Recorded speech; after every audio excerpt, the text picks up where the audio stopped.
All life is suffering. Well, duh, Jolie would remember thinking. The one time Roshi Steve ever stooped to bullet point the noble truths of Buddhism. Her phone, secure in its cubby, was more or less a snuff film of the world's entangled miseries.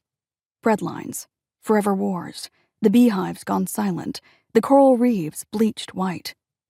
Yet there at the Zendo, to which she'd been sneaking off each Thursday the spring of her 7th grade year, wisdom wasn't supposed to come in such pithy little nuggets. So it was only later, toward the end of April, that she would realize this first noble truth had been the through line all along. I don't mean to suggest that it had shown up in quizzes or drills. Only a few other times had she even encountered it as a verbal formulation. Once among some pamphlets on a wire rack by the door, once in a piece of supplemental reading. The Dhammapada, maybe. Or Wikipedia. But at a certain point that afternoon between her escape from 6th period and her stop in a nearby garden to bolt a little liquor, a thing or two had been, shall we say, brought home. And now here she was, late to what would turn out to be her final meditation. Also possibly, let's just get this out in the open, slightly tipsy.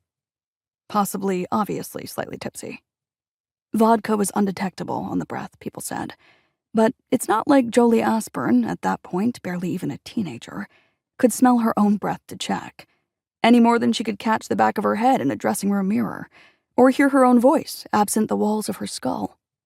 She succeeded in getting her violin case stowed and squatting to remove shoes, but would recall her backpack only when she stood again, whamming it into the little end table behind her, the one with the porcelain alms bowl on top. And as she whipped around to keep the bowl from falling, there it was, suddenly. Her own sadness, flashing back at her like neon from every surface. Take the mats, for example. Reed mats so thin their only conceivable purpose was to emphasize the cushioning they refused to provide. Or take the Roshi, nearly as thin in his masochistic sweater. Her mental imagery going into this had been inflected, admittedly, by the statues in Chinese restaurants. Smiling and slightly louche Buddhas in 70s vests and love beads, their plump bellies begging to be rubbed. But Roshi Steve, on his best day, could muster at most a glower. And then, suffusing everything, was the light from the picture window that ran the basement's far wall. It was like something had been done to the glass back there, or to the courtyard outside, to lend each object within this terrible clarity. The brutal linoleum, her idiot fingers, the kamikaze bowl, which shattered on the floor just as people were starting to look around for the source of the commotion. The usual crowd here was office workers in their 20s, a few fixie dudes with man buns and frockish shirts mixed in, but the light brought out lines in their faces.